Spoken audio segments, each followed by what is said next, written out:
ครับเป็นวันแรม7 ค่ำเดือน4เป็นวันโกนที่เราท่านทั้งหลายจากได้มาสโมสรรวมตัวกัน เพื่อทำกิจกรรมสำคัญในทางพระพุทธศาสนา โดยการนำพาของบุรพาจารย์โดยเฉพาะพระเดชพระคุณหลวงปู่พระพรหมมงคลของเรา ได้นำพาเราท่านทั้งหลายกระทำสืบต่อกันมา โดยที่ว่าในทุกวันโกนนั้นจะต้องมีการให้สมณเณรสมาทานศีลให้อุบาสกอุบาสิกาสมาทานศีล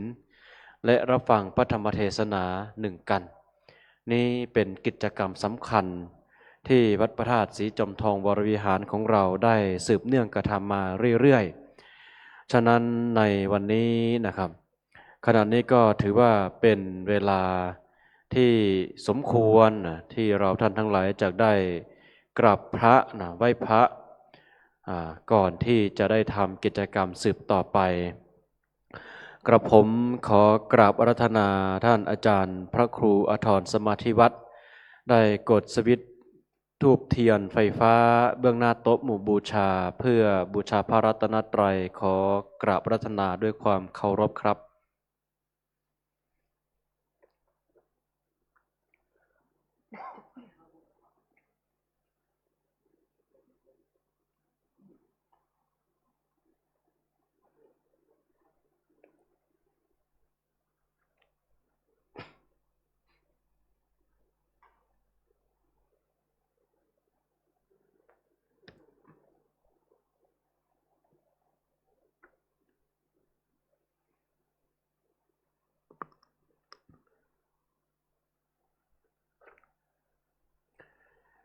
เจริญพรท่านเมธชีธัญวรัตน์สิริใสพิรุณได้กดสวิตช์ธูปเทียนเครื่องทองน้อยเฉพาะเครื่องล่างเพื่อบูชาพระเดชพระคุณหลวงปู่พระพรหมมงคลขอเจริญพรครับ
กล่าวคำบูชาพระรัตนตรัยด้วยความพร้อมเพรียงกันครับอิมินาสการเนะตังพุทธังอภิปูชยามะอิมินาสการเนะตังธรรมังอภิปูชยามะอิมินาสการเนะตังสังฆังอภิปูชยามะอะระหังสัมมาสัมพุทโธภควาพุทธังภควันตังอภิวาเทมิสวากขาโตภควตาธัมโมธัมมังนัมมัสสามิสุปฏิปันโนภควโตสาวกสังโฆสังฆังนะมามิหันธรรมยังพุทธัสสะภะคะวะโตปุพพะคะนะมะการังกะโรมะเสเอ นะโมตัสสะภะคะวะโตอะระหะโตสัมมาสัมพุทธัสสะนะโมตัสสะ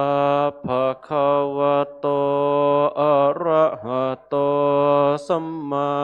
สัมพุทธัสสะนะโมตัสสะภะคะวะโตอะระหะโตสัมมาสัมพุทธัสสะหันธรรมยังพุทธานุสตินะยังกะโรมะเสเอติปิโสภะคะวะอะระหังสัมมาสัมพุทโธวิชชาจารณะสัมปันโนสุขโตโลกวิทูอนุตตรปุริสธรรมสา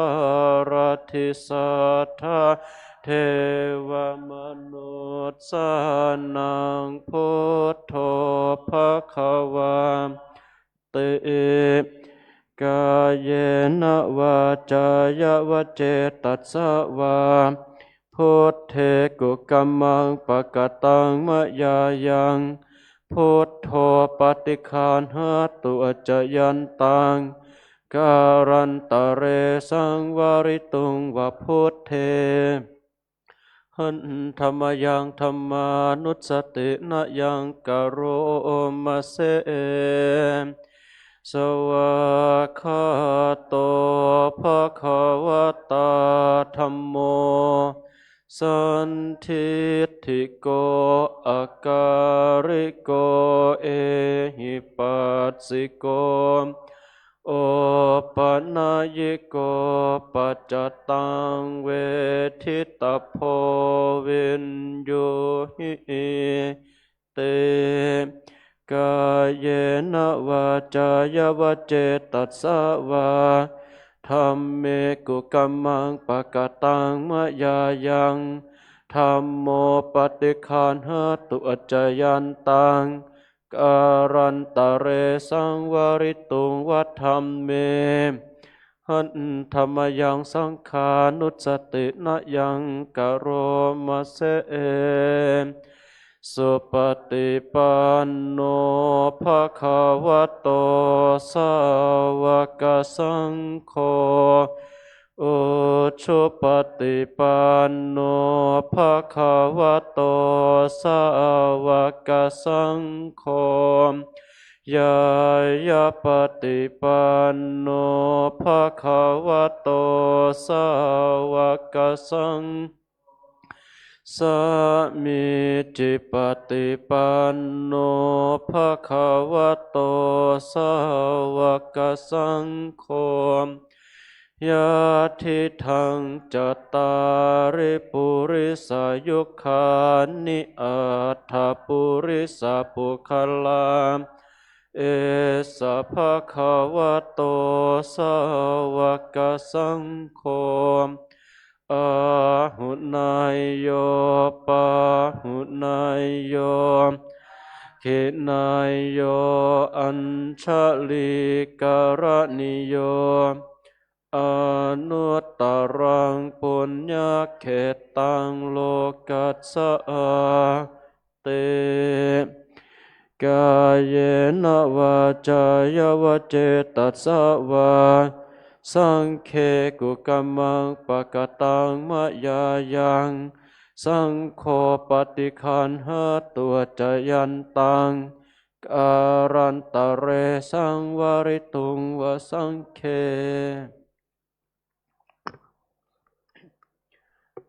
ในลำดับต่อไปขอเจริญพรท่านเมชีอุไรทิตานนท์ได้จูดเทียนส่องธรรมเบื้องหน้าธรรมาสขอเจริญพรครับ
ซึ่งใน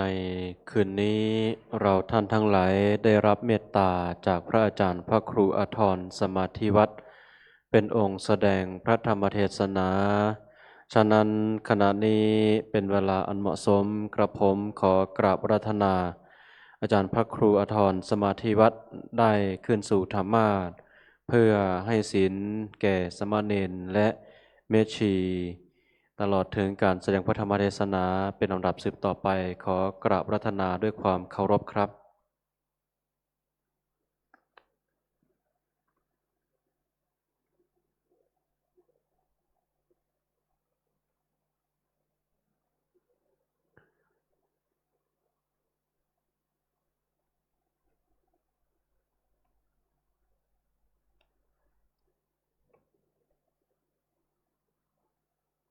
นิมนต์น้องๆสามเณรนะครับได้เข้าไปสมาทานศีลนะครับ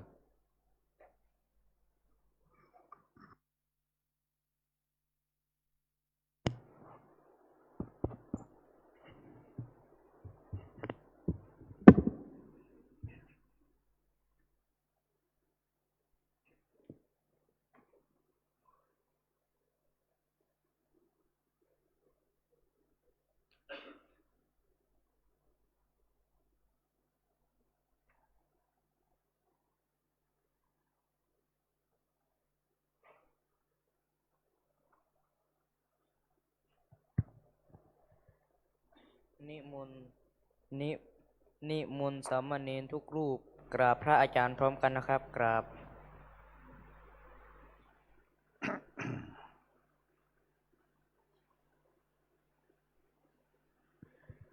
มายังพันเตสารนาสิลังยาจามะทุติยมปิมายังพันเตสารนาสิลังยาจามะตาติยม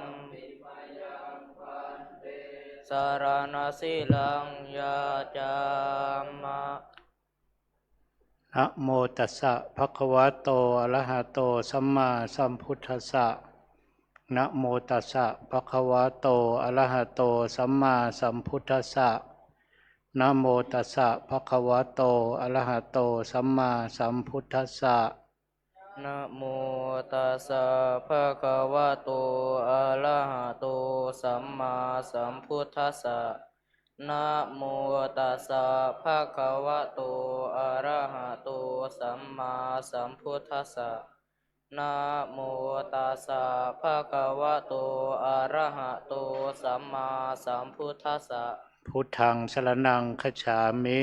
พุทธังสารนังคัจฉามิธัมมังสรณังคัจฉามิธัมมังสารนังคัจฉามิสังฆังสรณังคัจฉามิสังฆังสารนังคัจฉามิทุติยมปิพุทธังสรณังคัจฉามิทุติยมปิพุทธังสารนังคัจฉามิทุติยมปิธัมมังสรณังคัจฉามิทุติยมปิธัมมังสารนังคัจฉามิทุติยมปิสังฆังสรณังคัจฉามิทุติยมปิสังฆังสารนังคัจฉามิตติยมปิพุทธังสรณังคัจฉามิตติยมปิพุทธังสารนังคัจฉามิตติยมปิธัมมังสรณังคัจฉามิตติยมปิธัมมังสารนังคัจฉามิตติยมปิสังฆังสรณังคัจฉามิตติยมปิสังฆังสารนังคัจฉามิติสรณะคัมนังนิธิตังอามะพันเตปานาติปาตาเวรมณีปานาติปาตาเวรมณีอทินนาธานาเวรมณีอาทินนาทานาเวรมณีอภรรมจริยาเวรมณีอาพรหมจริยาเวรมณีมุสาวาทาเวรมณีมุสาวาทาเวรมณีสุราเมรยะมัชฌปมาทฐานาเวรมณีสุราเมรยมัชฌปมาทฐานาเวรมณีวิกาลโภชนาเวรมณีวิกาลโภชนาเวรมณีนัจจคีตวาทิตาวิสุกัทสนาเวรมณี นาจาคีตวาทิตาวิสุกทัสนาเวรมณี มาลาคันทาวิเลปนะธารณะมณฑนาวิภูสนัฐานาเวรมณี มาลากันทาวิเลปนะธารณะมันดนะวิภูสนัฐานาเวรมณี อุจจาสยนะมหาสยนาเวรมณี ปุจจาสยนามหาสยนาเวรมณี ชาตะรูปะรัชตะปฏิฆหานาเวรมณี ชาตรูปาราชตาปฏิกหานาเวรมณี อิมานิทัสสะสิกขาปทานิสมาธิยามิ อิมานิทัสสะสิกขาปทานิสมาธิยามิอิมานิทัสสะสิกขาปทานิสมาธิยามิอิมานิทัสสะสิกขาปทานิสมาธิยามิ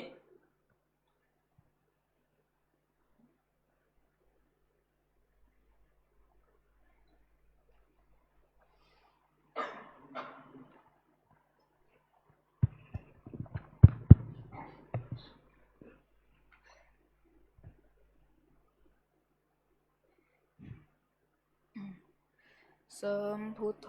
โลเกอุปันโนมหากรุณิโกมุนี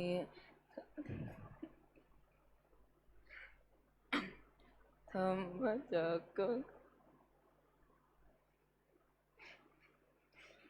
ตั้งสติดีๆอย่าเล่น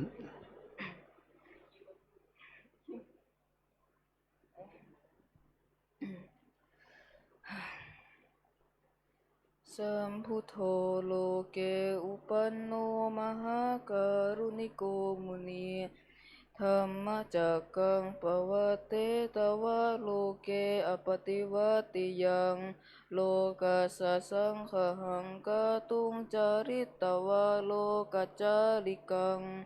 ติวิทังโลเกสัทธัมมังสัมมะเทวะปวัตติยัง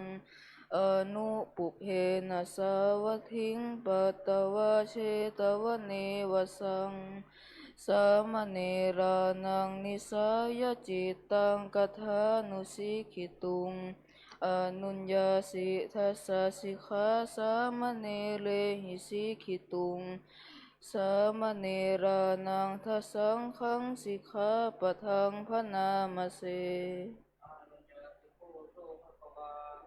สามเณรานังทัสสะสิกขาปทานิเตสุจัสสามเณเลสิกิตุงปานาติปาตาเวรมณีอาทินนาทานาเวรมณีอาภัมมจาริยาเวรมณีมุสาวาทาเวรมณีสุลาเมรยามชาปมาทฐานาเวรมณีวิการะโภชนะเวรมณีนาจักขีตาวาทิตาวิสุกทัสสนาเวรมณีมาราคันทาวิเลปนาธารณมันดนาวิภูสนาธานาเวรมณีอุจจาสยนามหาสยนาเวรมณีชาตารูปาราชตาปฏิฆหนาเวรมณีติ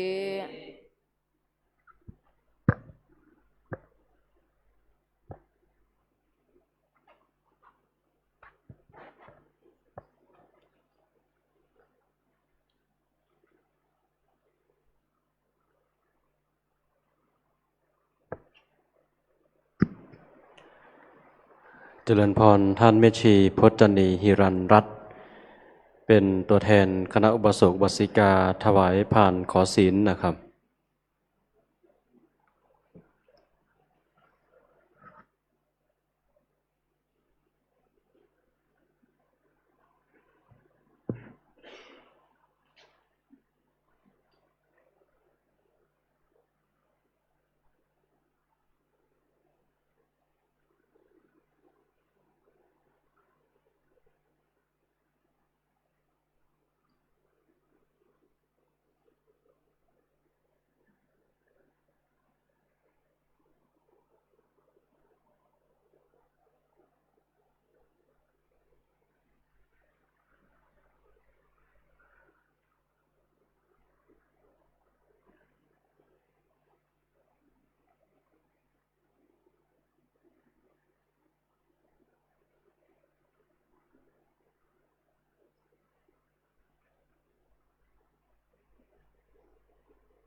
ขอเชิญ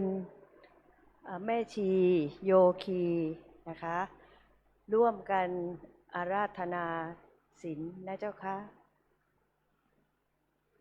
กับพระอาจารย์พร้อมกัน3 ครั้งค่ะ กราบ กราบ กราบ มะยังพันเต ติสารเนนะสหอัฏฐศิรานิยาจามะทุติยัมปิมะยังพันเต ติสารเนนะสหอัฏฐศิรานิยาจามะ ตติยัมปิมะยังพันเต ติสารเนนะสหอัฏฐศิรานิยาจามะ นะโมตัสสะภะคะวะโตอะระหะโตสัมมาสัมพุทธัสสะนะโมตัสสะภะคะวะโตอะระหะโตสัมมาสัมพุทธัสสะนะโมตัสสะภะคะวะโตอะระหะโตสัมมาสัมพุทธัสสะนะโมตัสสะภะคะวะโตอะระหะโตสัมมาสัมพุทธัสสะนะโมตัสสะภะคะวะโตอะระหะโตสัมมาสัมพุทธัสสะนะโมตัสสะภะคะวะโตอะระหะโตสัมมาสัมพุทธัสสะพุทธังสรณังคัจฉามิพุทธังสารนังคัจฉามิธัมมังสรณังคัจฉามิธัมมังสารนังคัจฉามิสังฆังสรณังคัจฉามิสังฆังสารนังคัจฉามิทุติยัมปิพุทธังสรณังคัจฉามิทุติยัมปิพุทธังสารนังคัจฉามิทุติยัมปิธัมมังสรณังคัจฉามิทุติยัมปิธัมมังสารนังคัจฉามิทุติยัมปิสังฆังสรณังคัจฉามิทุติยัมปิสังฆังสารนังคัจฉามิตติยัมปิพุทธังสรณังคัจฉามิตติยัมปิพุทธังสารนังคัจฉามิตติยัมปิธัมมังสรณังคัจฉามิตติยัมปิธัมมังสารนังคัจฉามิตติยัมปิสังฆังสรณังคัจฉามิตติยัมปิสังฆังสารนังคัจฉามิติสรณะคัมมนังนิธิตังอามะพันเตปานาติปาตาเวรมณีสิกขาปะทังสมาธิยามิปานาติปาตาเวระมณีสิกขาปะทังสมาธิยามิอทินนาธานาเวรมณีสิกขาปะทังสมาธิยามิอทินาทานาเวระมณีสิกขาปะทังสมาธิยามิอพรหมจริยาเวรมณีสิกขาปะทังสมาธิยามิอภามมจริยาเวระมณีสิกขาปะทังสมาธิยามิมุสาวาทาเวรมณีสิกขาปะทังสมาธิยามิมุสาวาทาเวระมณีสิกขาปะทังสมาธิยามิสุราเมรยะมัชฌัปปมาทฐานาเวรมณีสิกขาปะทังสมาธิยามิสุราเมรยะมัชฌัปปมาทฐานาเวระมณีสิกขาปะทังสมาธิยามิวิกาลโภชนาเวรมณีสิกขาปะทังสมาธิยามิวิการะโภชนาเวระมณีสิกขาปะทังสมาธิยามินัจจขีตวาทิตวิสุขทัสสนะมาลาคันทะวิเลปนะดารณะมดนะวิภูสนัฐานาเวรมณีสิกขาปะทังสมาธิยามินัจจคีตวาทิตาวิสุกทัสสนะมาราคันทะวิเรปนะธารณะมันดนะวิภูสนัฐานาเวระมณีสิกขาปะทังสมาธิยามิอุจจาสยนะมหาสยนาเวรมณีสิกขาปะทังสมาธิยามิอุจ จาสยนะมหาสยนา เวระมณีสิกขาปะทังสมาธิยามิ อิมานิอัฏฐสิกขาปทานิสมาธิยามิ อิมานิอัฏฐสิกขาปทานิสมาธิยามิ อิมานิอัฏฐสิกขาปทานิสมาธิยามิ อิมานิอัฏฐสิกขาปทานิสมาธิยามิ สีเลนะสุขติงยันติสีเลนะโภคสัมปทา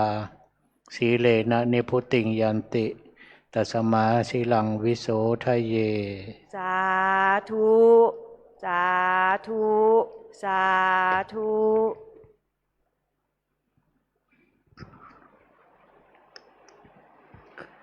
เจริญพรท่านแม่ชีสวนีสิริอภิวนากิจ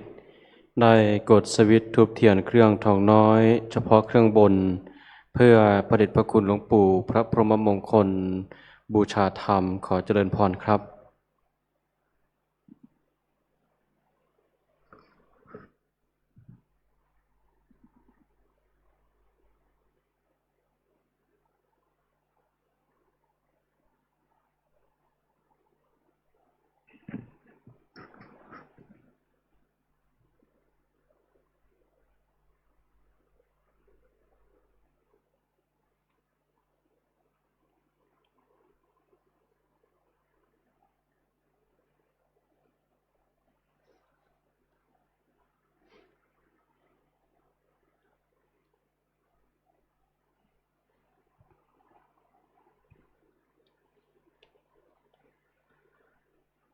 ขอเชิญท่านแม่ชี อุบาสกอุบาสิกา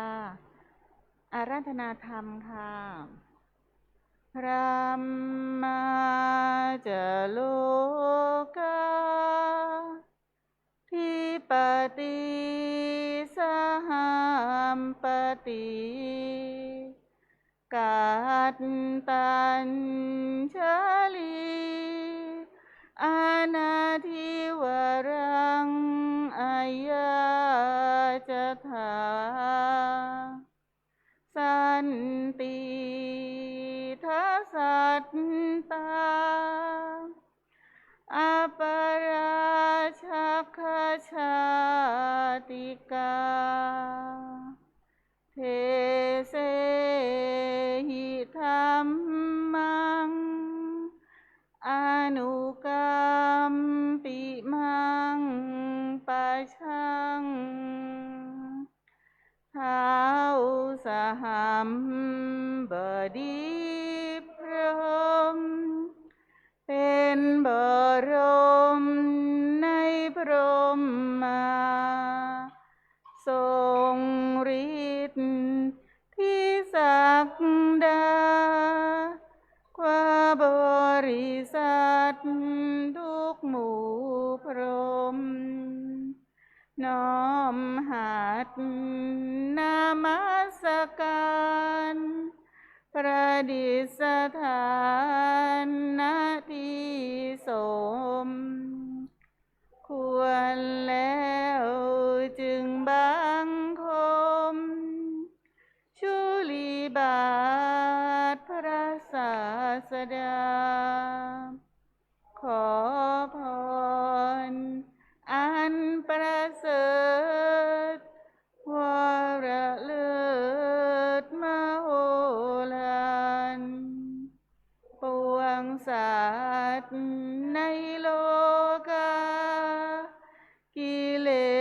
สน้อยก็ยังมีขอองค์พระจอมปราดสู่ธรรมะอันรู้จริงโปรดปวงประชานิท่านจงโปรดแสดงธรรมนิมนต์ท่านเจ้าข้าผู้ปรีชาอันเลิศล้ำโปรดแสดงพระสัท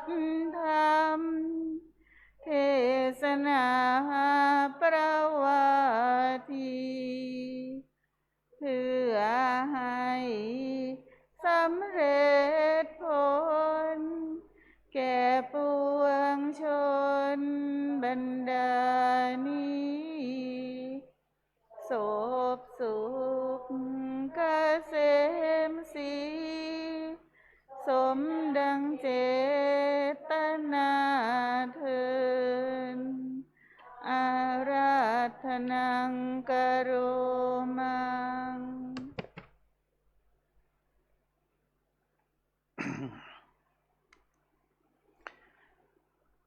นะโมตัสสะภะคะวะโตอะระหะโตสัมมาสัมพุทธัสสะนะโมตัสสะภะคะวะโตอะระหะโตสัมมาสัมพุทธัสสะนะโมตัสสะภะคะวะโต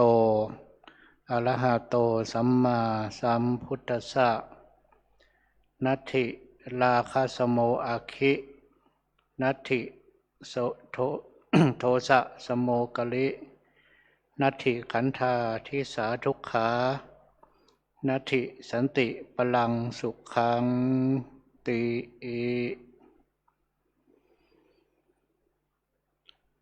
ขอความนอบน้อม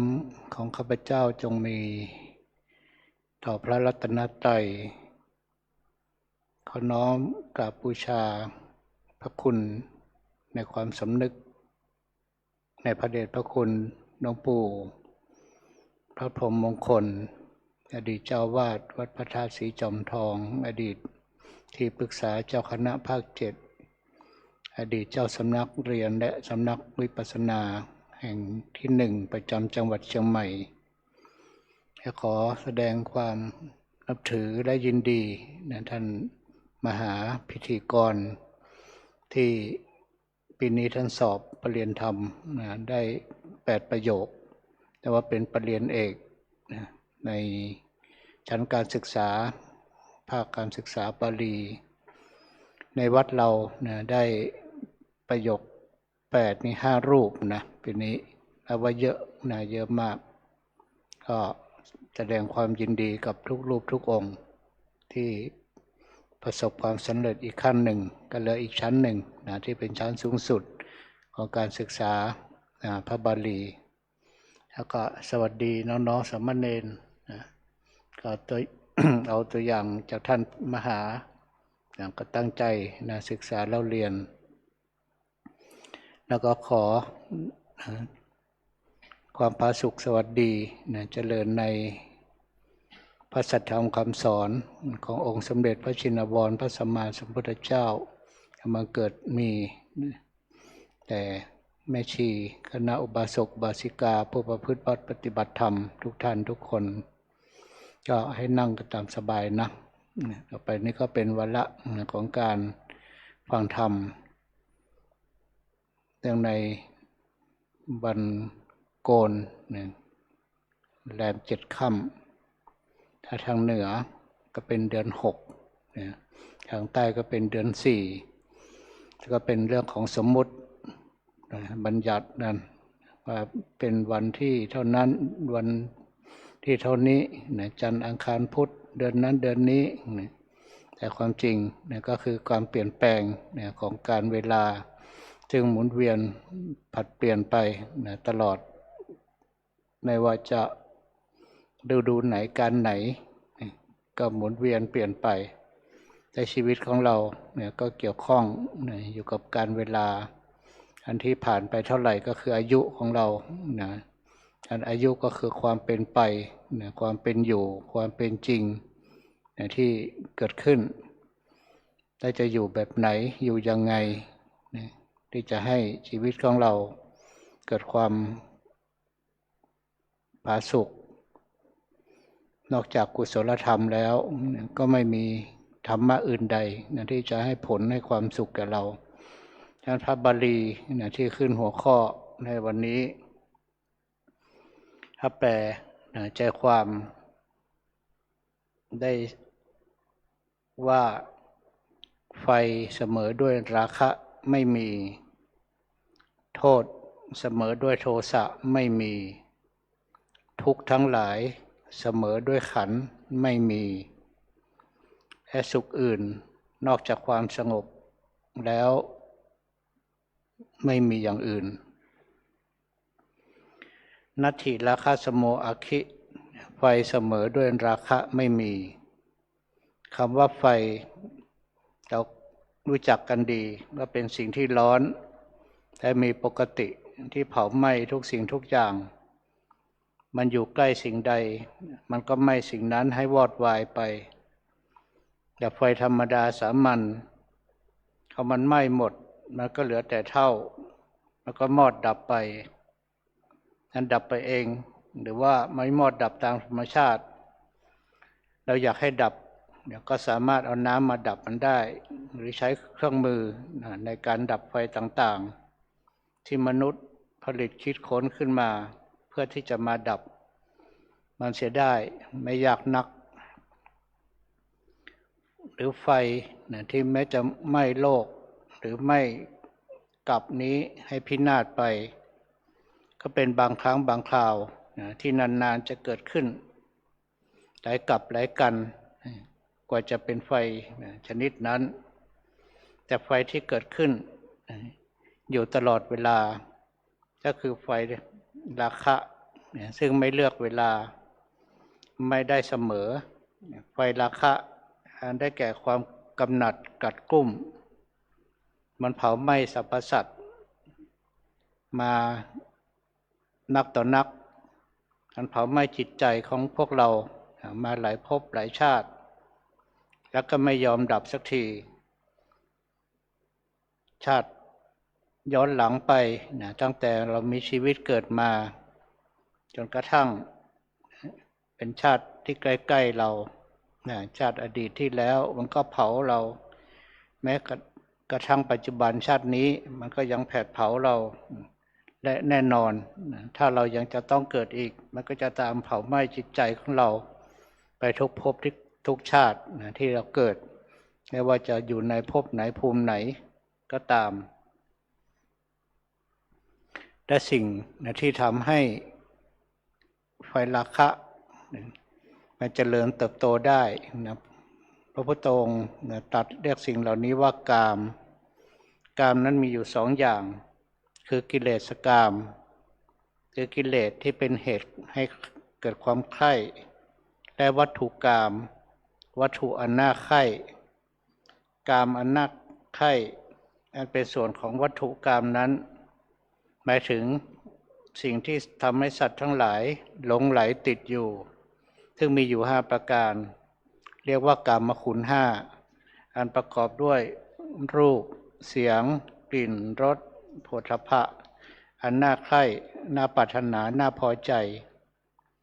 กามคุณทั้ง5ประการนี้เป็นที่ตั้งแห่งความกำหนัดทำให้สัตว์ทั้งหลาย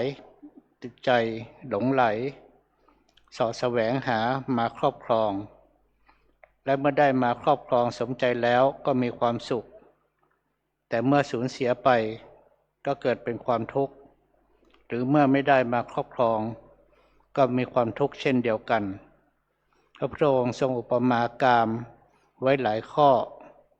กามเปรียบเหมือนกับชิ้นเนื้อที่ฝูงแร้ง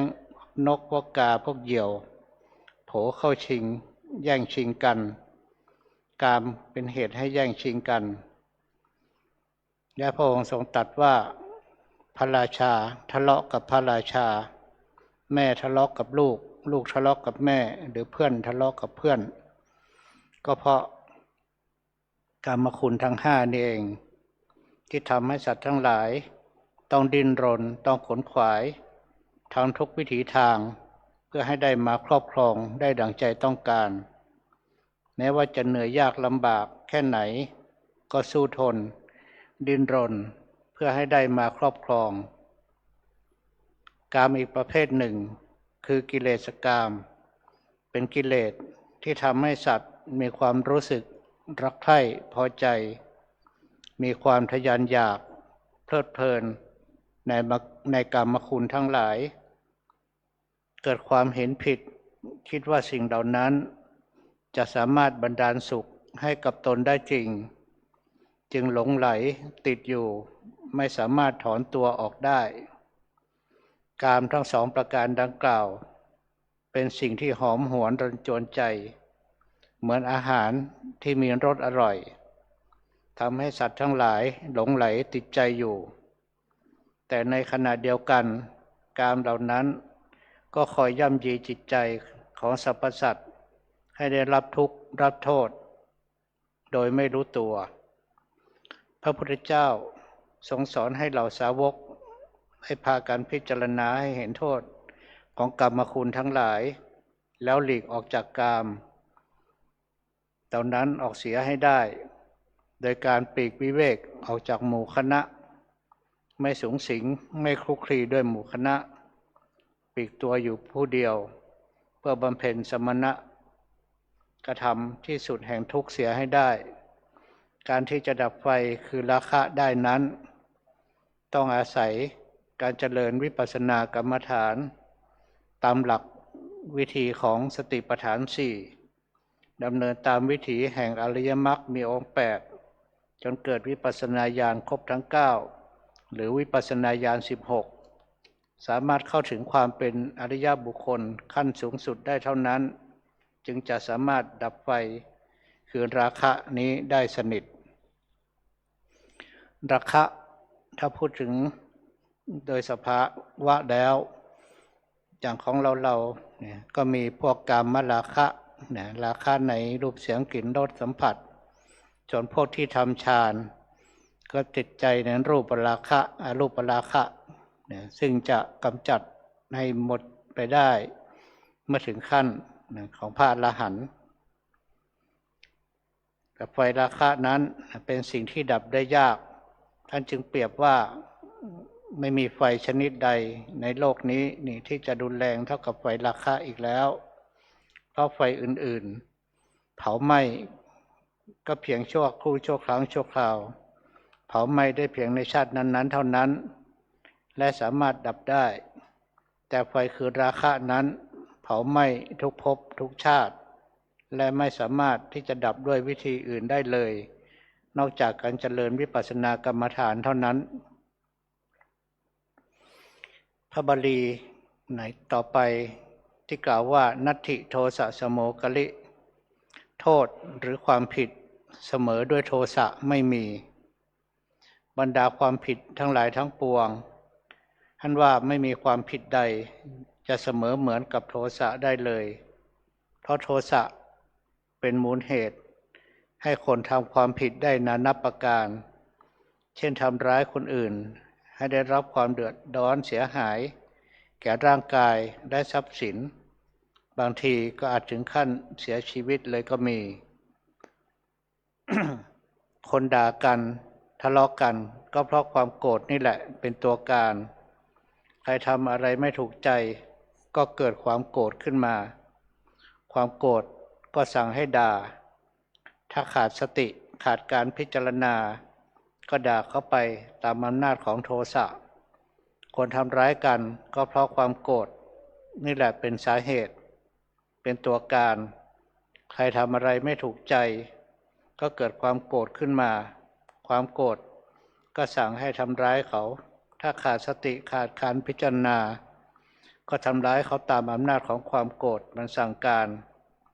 คนที่ฆ่ากันตายก็เพราะความโกรธนี่แหละเป็นสาเหตุเป็นตัวการใหญ่ใครทำอะไรไม่ถูกใจก็เกิดความโกรธขึ้นมา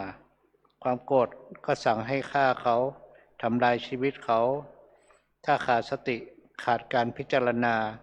ก็ทำลายชีวิตเขาอันโทสะเมื่อเกิดขึ้น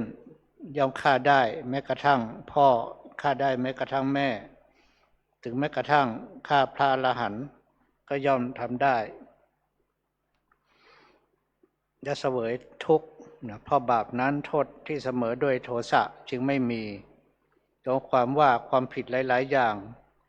มีมูลเหตุมาจากโทสะหรือโทสะทำให้มนุษย์ทำความผิดได้หลายอย่างจึงเป็นที่มาของคำว่า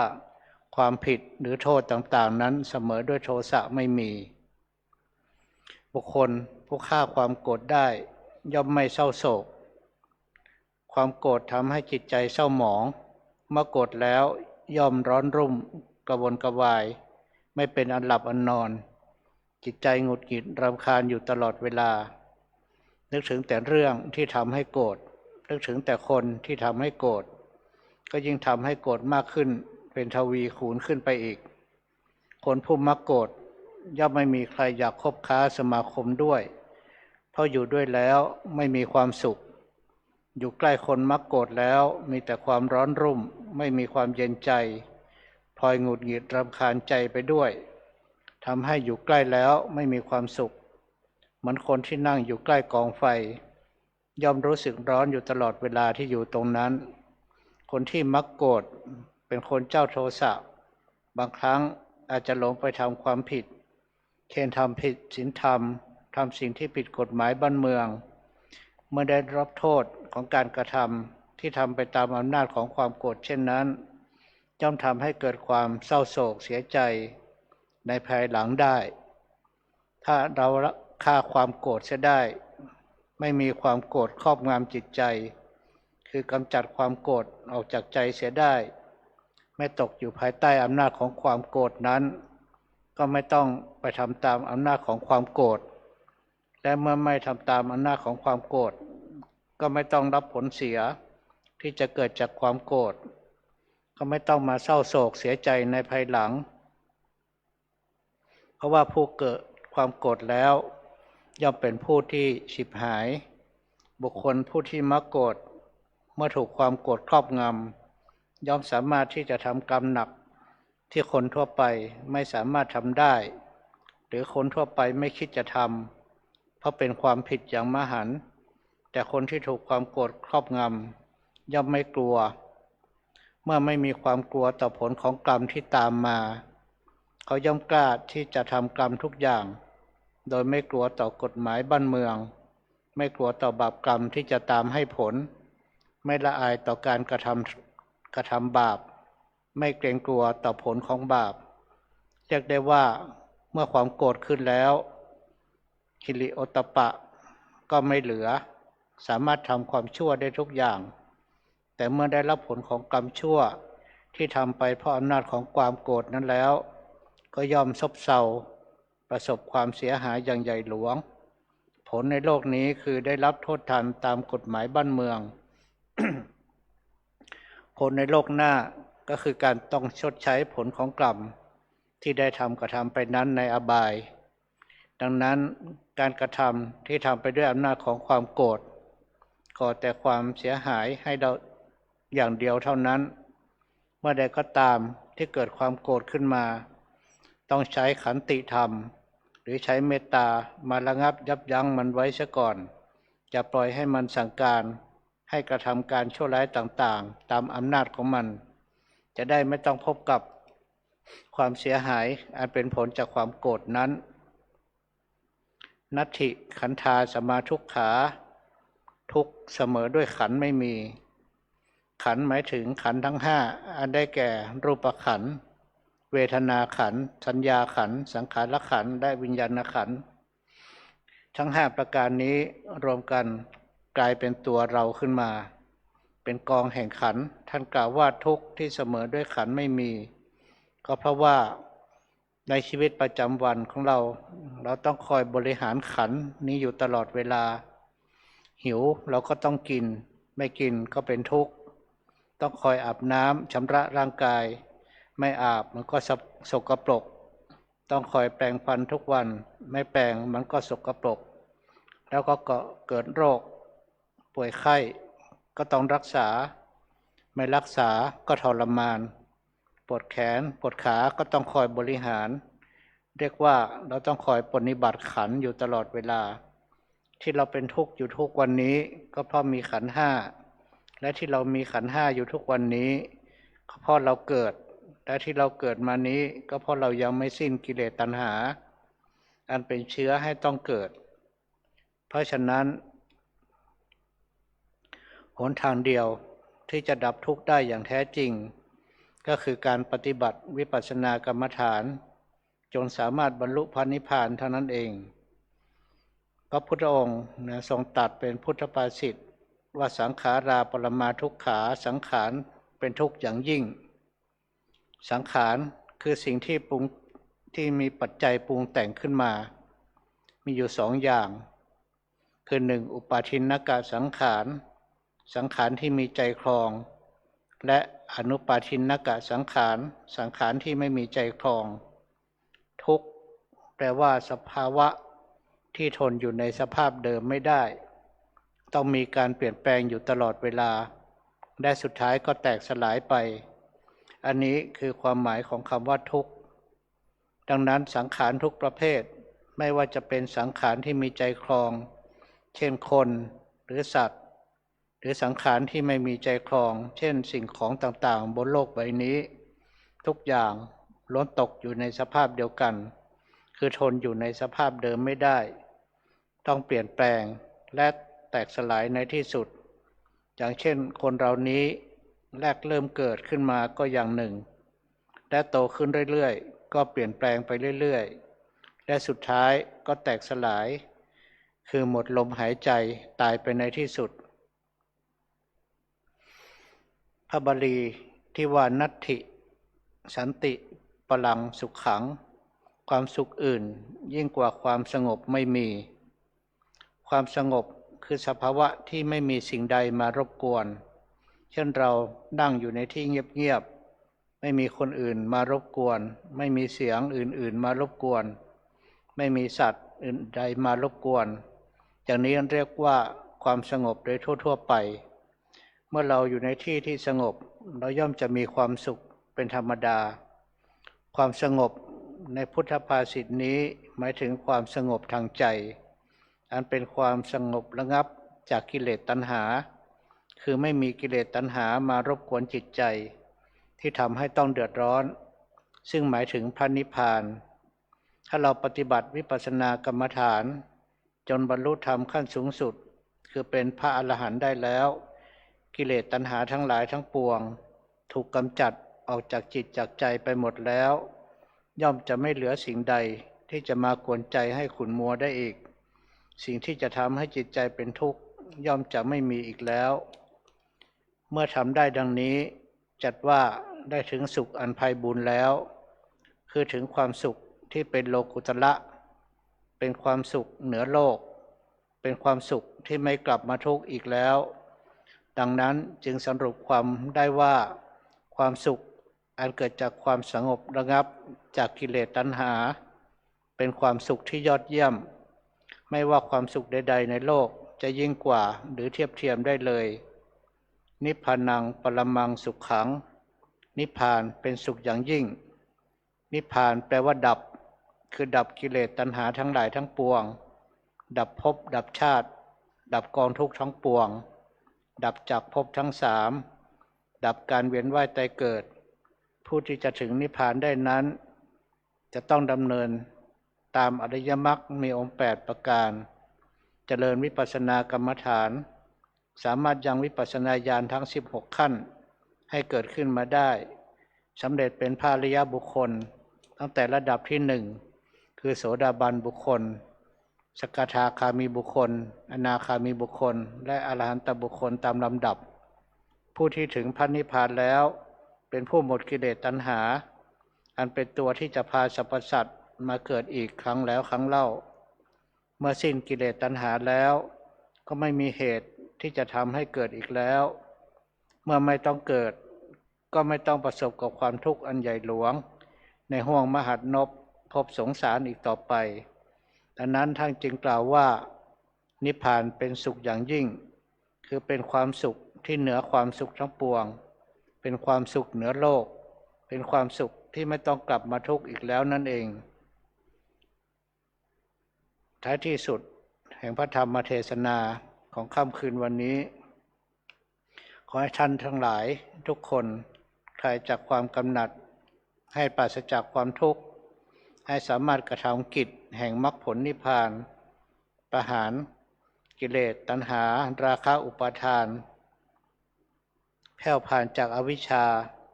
นำพาชีวิตอยู่ภายใต้ความร่มเย็นเป็นสุขพ้นทุกข์พ้นโศกพ้นโรคพ้นภัยพ้นเสนียดพ้นจันไรได้ทั่วหน้าด้วยกันทุกท่านทุกคนพระธรรมเทศนาแสดงแล้วพอสมควรแก่เวลา ขอยุติพระธรรมเทศนาเพียงเท่านี้ เอวังก็มีด้วยประการฉะนี้ หันธรรมยังสาธุกรังกโรมาเซ สาธุ สาธุ สาธุ อาหังพุทธันจะธัมมัญจะสังฆัญจะสรณังคตา อุปาสิกาตังเทเสสิภิกขุสังคัสสะสัมมุขา เอตังเมสารนังเขมัง เอตังสารณมุตตมัง เอตังสารณมาคัมมะ สัพพะทุกขาปมุญจเย ยะถาพลังเจริญญาหัง สัมมาสัมพุทธัสสะสนัง ทุกขานิสารณเสวะ ภาคีนิสังอนาคเต กายเยนะวาจายวเจตสาวา พุทเทกุกัมมังปะกตังมยายัง พุทโธปฏิคันหาตุอาจยันตัง กาลันตะเรสังวริตุงวะพุทเท กายเยนะวาจายวเจตสาวา ธัมเมกุกัมมังปะกตังมยายังธัมโมปฏิคันหาตุอาจยันตัง กาลันตะเรสังวริตุงวะธัมเม กายเยนะวาจายวเจตสาวา สังเคกุกัมมังปะกตังมยายัง สังโฆปฏิคันหาตุอาจยันตัง กาลันตะเรสังวริตุงวะสังเค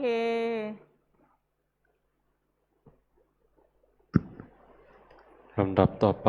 ขอเจริญพรท่านแม่ชีวรธาประจักษ์วิชาญได้เป็นตัวแทนถวายทายธรรมบูชาธรรม เป็นลำดับสืบต่อไปขอเจริญพรครับ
ยะถาวาลีวหาปุราปริปุเรนติสาคลังเอวะเมวะอิโตทินังเปตานังอุปกัปปติอิชิตังปฏิตังตุมหังคิปะเมวะสมิจตุสัพเพปุเรนตุสังกปปาจันโทปนรสโสยะถามณิโชติละโสยะถาสัพพิติโยวิวัจจันตุสัพพะโรโควินัสตุมาเตภวัตวันตรายโยสุขีธิคายุโกภวะ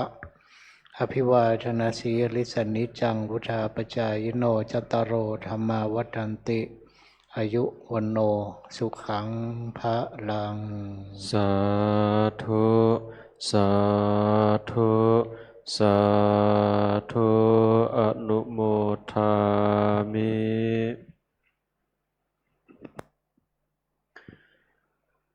ในลำดับสุดท้ายนี้ขอกราบอาราธนา และเจริญพรทุกท่านได้เจริญจิตภาวนาเป็นระยะเวลา10 นาทีนะครับ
ล่าวคำแผ่เมตตาพร้อมกันครับอิทังทานากัมมังนิพพานาปัจจโยโหตุโนเนจังอิทังศีลาโหตุโนเนจังอิทังภาวนากัมมังนิพพานาปัจจโยตุโนเนจังยังกินจิกุส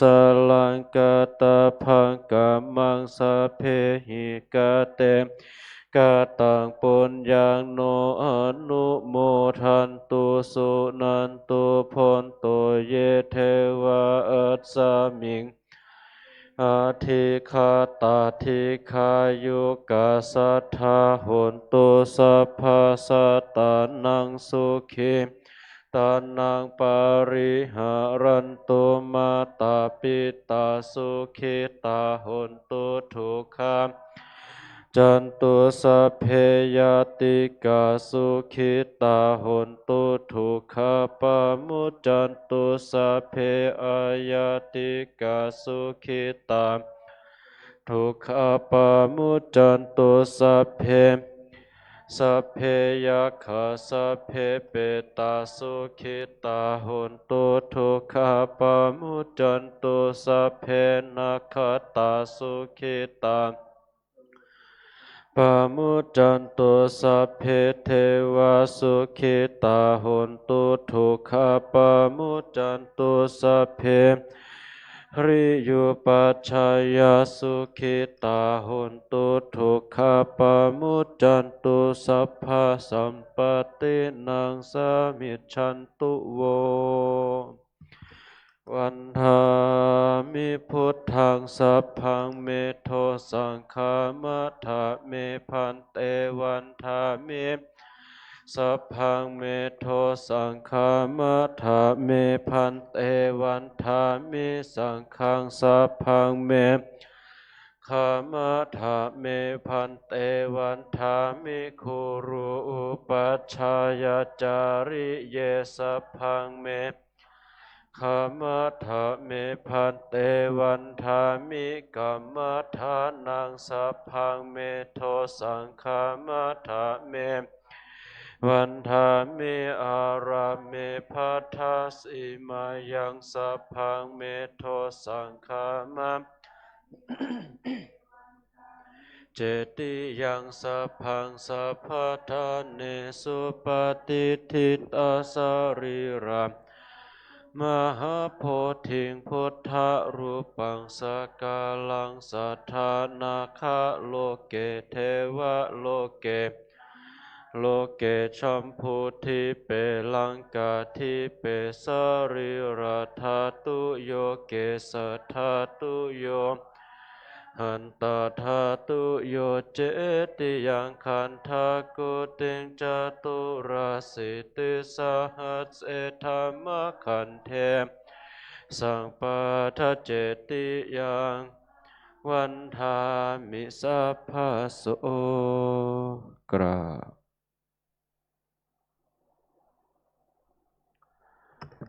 หันหน้าไปยังสรีระสังขารและรูปเหมือนพระเดชพระคุณหลวงปู่กล่าวคำวันทาน้อยโดยความพร้อมเพรียงกันครับวันทามิพันเตสัพพังอปาราทังคามัฏฐามิพันเตมยาปุญญังสามินาอนุโมทิตพังสามินากตังปุญญังไมหังทัตพังสาธุอนุโมทามิกราบและได้กล่าวคำบรรทาน้อยพระอาจารย์พระครูอาทรสมาธิวัดอีกคำรบหนึ่งนะครับวันธา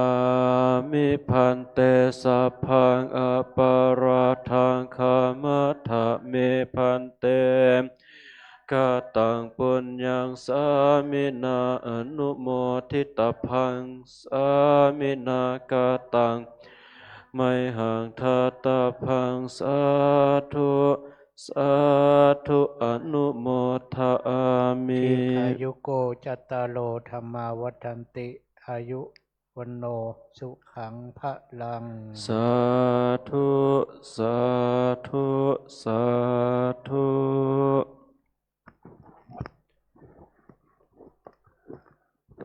ลาพระพร้อมกันนะครับอะระหังสัมมาสัมพุทโธภะคะวาพุทธังภะคะวันตังอภิวาเทมิสวากขาโตภะคะวตาธัมโมธัมมังนัมมัสสามิสุปฏิปันโนภะคะวะโตสาวกสังโฆสังฆังนะมามิครับสำหรับกิจกรรมวันโกนก็เสร็จสิ้นแต่เพียงเท่านี้กระผมในนามพระภิกษุสามเณรเมชีโยคีอุบาสกอุบาสิกาขอกราบขอบพระคุณในเมตตาของพระอาจารย์พระครูอาทรสมาธิวัดเป็นอย่างยิ่งมาณโอกาสบัดนี้และขออนุโมทนาบุญกุศลกับคณะสัตยาญาติโยมทุกท่านขอให้ทุกรูปทุกท่านจงประสบผลสำเร็จในสิ่งที่ได้นึกคิดทุกประการนะครับ